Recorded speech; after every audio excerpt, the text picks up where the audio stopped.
जीवन का सारांश और शिक्षण सुनना चाहें तो आप इस रूप में सुनिए कि हमने जीवन भर मल्लयुद्ध किया है, महाभारत किया है, लड़ाई लड़ी है। गीता में यही कहा गया है और अर्जुन ने यही कहा था, तस्माद युद्धाय जुजुत्सु, इसलिए तू लड़। और कहा था और अर्जुन ने जवाब दिया था, करश्ये वचनम तव, आपका कहना मानूंगा। बस हमने ये किया कि अपने आप में एक तो ये धुलाई की और एक रंगाई दी। रंगाई क्या थी कि अपने आप को सौंप दिया। आप किसी को सौंप सकते हैं नहीं, यार सौंपना बड़ा मुश्किल है। सौंपा कैसे जाता है? आग को ईंधन अपने आप को सौंप देता है और जल कर के खाक हो जाता है, आग हो जाता है। आग होने के लिए ईंधन को अपनी हस्ती मिटा देनी पड़ती है। हमने समर्पण किया है, गुरु को अपना पैर छू। अरे बाबा वो तो सूक्ष्म शरीर धारिए, कैसे हम पैर छूएंगे? माला पहनाई आपने, क्या माला पहनाएंगे? चंदन चढ़ाया आपने, चंदन हमने नहीं चढ़ाया। और फूल आपने पहनाए नहीं, फूल भी नहीं पहनाए। तब क्या हमने सिर्फ एक काम किया है कि अपने आप को सौंप दिया है कठपुतली की तरीके से।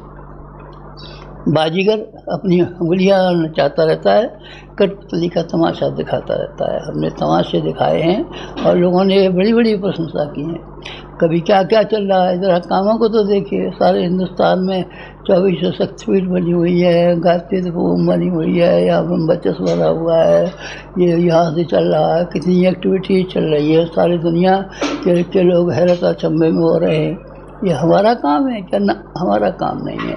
संबंध विच्छेद हो जाने दीजिए, हमारी गुरु की छत्र छाया हमारे ऊपर से अलग हो जाने दीजिए।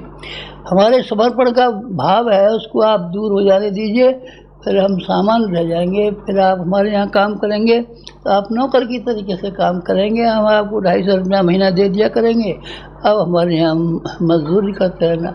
नहीं साहब, जो कुछ भी आपके पास हमारे हवाले कीजिए, तो आपके पास जो कुछ भी है सो हमारे हवाले कीजिए। बस ये मोटा सिद्धांत है। स्त्री अपना शरीर, मन और वचन, सारी की सारी चीज़ें अपने पति के सुपुर्द कर देती है और पति अपनी लाखों रुपए की संपत्ति और अपनी ख्याति और ये समर्पित कर देता है।